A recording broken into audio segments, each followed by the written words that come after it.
Bonjour à toutes et à tous, et merci. Donc la stococratie, terme que je ne connaissais pas moi-même il y a quelques mois.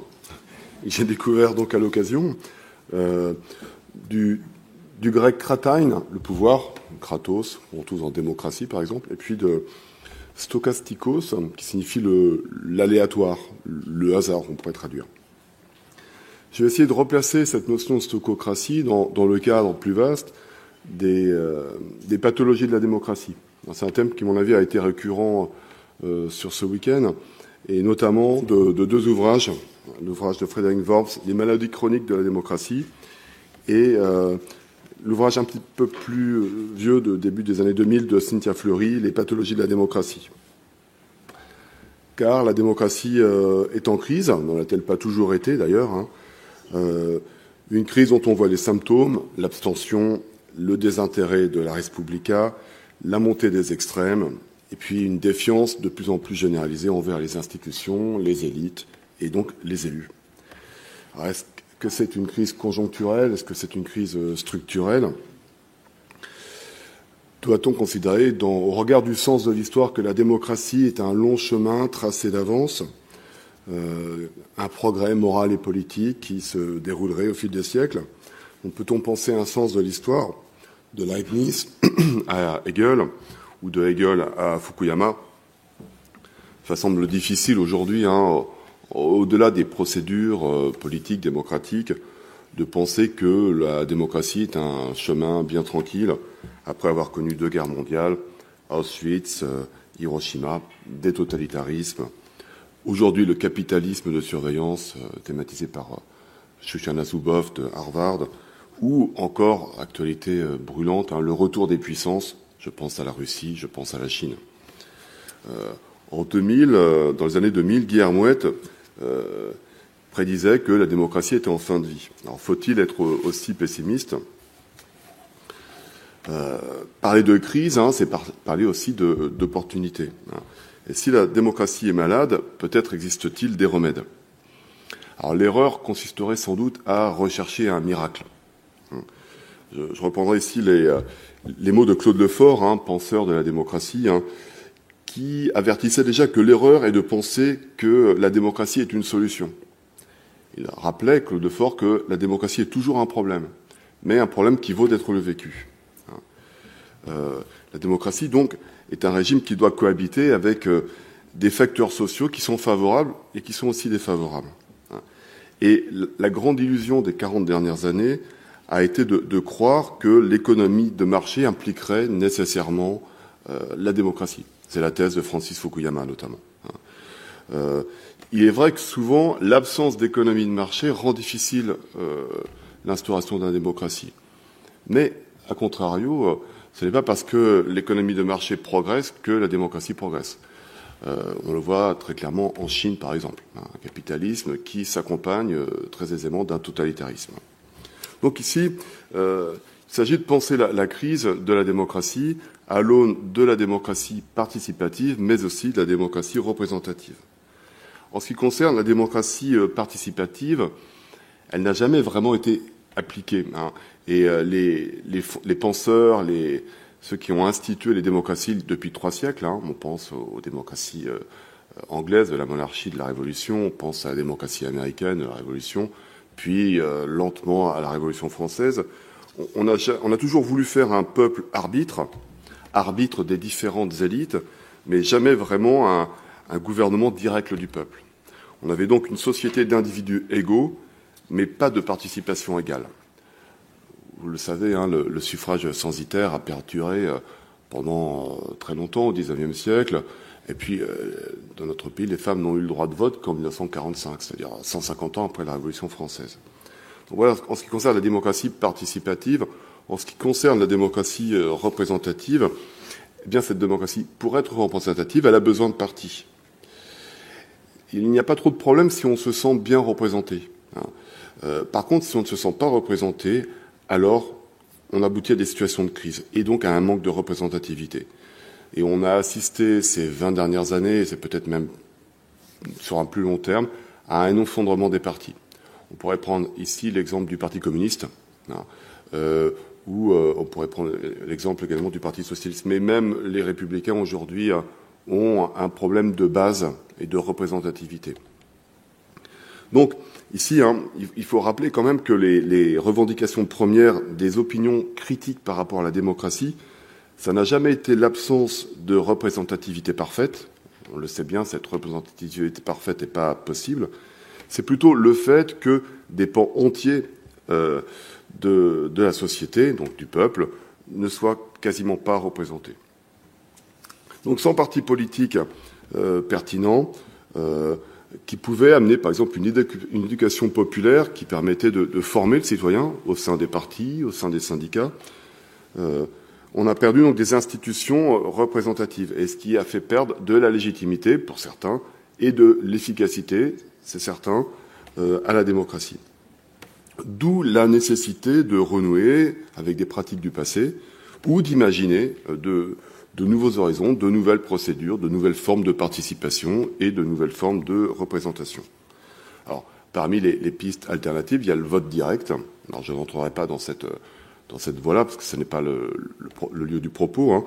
Et puis, l'alternative peut être également le tirage au sort, qui n'est paradoxalement pas le règne du hasard, comme on va essayer de le voir. Donc, le tirage au sort, il peut se faire sur une base universelle, ou il peut se faire également sur une base qualifié. Et on le sait, il assure une meilleure représentativité et il permet un décloisonnement. Ce tirage au sort, d'ailleurs, il a existé, il a été pratiqué. Bernard Manin, dans les principes du gouvernement représentatif, rappelle comment Athènes, au IVe siècle, 5e, 4e siècle, avait trois grandes institutions, une assemblée citoyenne, l'Ecclésia, organe principal des grandes décisions, et qui était réuni sur convocation. Donc pas de tirage au sort, il suffisait d'être citoyen, masculin. Et donc ici, avait lieu sur l'Ecclésia des délibérations, donc des rapports de force politique, du débat, du conflit, donc de ce qu'on peut appeler véritablement de la politique, avec Hannah Arendt, donc un lieu où on délibère sur les fins avec des options qui peuvent être différentes et où s'expriment des rapports de force. Et puis à l'Ecclésia avait lieu également donc le vote. À côté de l'Ecclésia, on avait ce qu'on avait appelé les stratèges, 10 stratèges, qui eux étaient élus sur une base qualifiée. On avait plutôt une aristocratie ici. On était élus parce qu'on était réputé être compétents, voire les meilleurs. Et puis on avait le tribunal qui lui était tiré au sort. À peu près 500 magistrats tirés au sort. À côté de ça, on avait également le Conseil du peuple, également tiré au sort, qui organisait le système et qui désignait les personnes chargées de mettre en application, en collaboration donc avec les stratèges, les grandes décisions de l'Ecclésia. Alors, ce système de tirage au sort et de distribution des pouvoirs entre ces grandes institutions, il avait comme vertu de développer une meilleure implication et également une responsabilisation des élus. Dans ce régime démocratique grec, on pouvait être personnellement responsable des décisions qu'on avait prises. La police également était tirée au sort. Et on pouvait donc avoir un système paradoxal, je pense à Socrate notamment, dont les gardiens pouvaient être théoriquement les mêmes qui avaient pu le condamner par tirage au sort. Je ne sais pas si c'est pratiqué, mais ça aurait pu arriver également, ce qui aurait pu poser aussi des problèmes. Alors voilà donc pour le principe, la crise de la démocratie. Voilà pour un petit rappel de ce qui a pu exister dans le passé. Alors posons-nous maintenant la question, savoir si la démocratie est en crise, et elle l'est. Est-ce que le tirage au sort peut être un remède dans un complexe complètement différent, dans un contexte ici administratif et technocratique très différent de ce qui a pu se passer dans les années précédentes.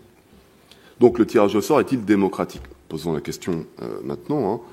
Il pose des problèmes, ce tirage au sort. On peut l'accuser d'égalitarisme démagogique.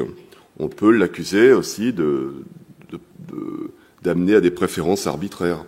On peut même l'accuser parfois de système de terreur, lorsque des victimes, par exemple, peuvent être désignées par tirage au sort.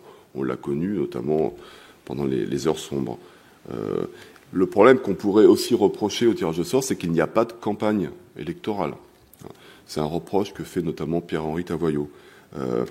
On verra néanmoins que dans les procédures de délibération de personnes tirées au sort, on peut retrouver, non pas peut-être de la campagne, mais du débat d'idées, du rapport de force politique. On peut noter quand même que toutes les autres procédures démocratiques qui existent, elles aussi ont des défauts. Mais l'avantage de la stococratie ou du tirage au sort, c'est de permettre finalement une meilleure égalité, une certaine impartialité et peut-être aussi une sérénité. Parce qu'on ne pourra pas contester l'élection sur une base liée à l'assise financière, éventuellement une application oligarchique, comme on le voit dans nos pays démocratiques, dans nos démocraties libérales. Donc ça pose la question de savoir ce qu'est un tirage au sort de qualité. Pour avoir un tirage au sort de qualité, il faut d'abord réfléchir à la base. Et cette base, ce qu'on appelle la constitution de la base, elle peut être universelle ou elle peut être restreinte. Je vais y revenir tout à l'heure. Il faut également qu'il y ait de la liberté, notamment la liberté de faire ou non partie de la base. Et puis, il faut également prendre en compte la liberté de désistement, de pouvoir être tiré au sort et de pouvoir renoncer pour moult raisons à ce tirage au sort. Ça, c'est un point important. Alors, elle existe, cette liberté, notamment dans le tirage au sort des jurés en cour d'assises. Elle doit être motivée, ce désistement doit être motivé, mais il est théoriquement possible. Donc, ici, l'idéal peut-être est de penser un système mixte dans lequel il y aurait du tirage au sort et également des procédures électives. C'est ce que propose Gilles Delannoy, qui est chercheur au CEVIPOF et au CNRS. CEVIPOF, donc c'est le laboratoire de recherche de Sciences Po Paris, et qui, tout en étant conscient des risques et des limites, propose des procédures sur lesquelles je vais revenir tout à l'heure. Il essaie de montrer, Gilles Delannoy, que finalement, le tirage, quand il est bien ajusté à une base, il peut être une procédure très très intéressante. Une base trop grande, par contre, peut poser des difficultés liées à la fraude, et qu'il faut toujours donc compléter un tirage au sort par des processus électifs. Et il assure une bonne représentativité. Ici, le hasard, entre guillemets, peut faire bien les choses. Annick Barberousse, épistémologue, spécialiste de la philosophie des sciences et spécialiste du hasard, rejoint Gilles Delannoy sur le fait qu'un tirage au sort sur une base universelle assure une excellente représentativité en termes génériques, en termes professionnels, en termes de catégories socio-professionnelles. Alors qu'on a clairement encore aujourd'hui un déficit de ce point de vue-là. Le tirage au sort peut aussi motiver des personnes qui n'étaient pas motivées et qui n'avaient peut-être même pas pensé à s'impliquer politiquement. Ça peut être intéressant. Je l'ai vécu il y a quelques années à propos de conseils de quartier dans la commune de Rezé, toute voisine, où des gens tirés au sort pour participer à des conseils de quartier, finalement, se prêtaient au jeu et finalement s'intéressaient parce qu'ils avaient eu l'opportunité par le tirage au sort de s'intéresser. Et donc se formaient. Mais il y a même des gens qui sont venus après à la politique en tant que conseillers municipaux, après avoir été désignés quelques années auparavant par le sort. Ce sont peut-être des gens qui ne seraient jamais venus à la vie politique s'ils n'avaient pas été désignés par le sort. Donc il y a quelque chose ici d'intéressant. Le problème, c'est qu'on peut aussi être tiré au sort et être immotivé, rester non motivé, et ne pas se désister. Après, est-ce qu'il y a des élus qui sont motivés, outre la part d'être élus? On peut poser la même question. C'est pour ça, les problèmes que l'on peut très clairement, explicitement attribuer au tirage au sort, on peut les retrouver aussi dans les autres procédures électives. Alors, il y a un argument qui revient souvent à propos du tirage au sort, c'est l'argument de l'incompétence.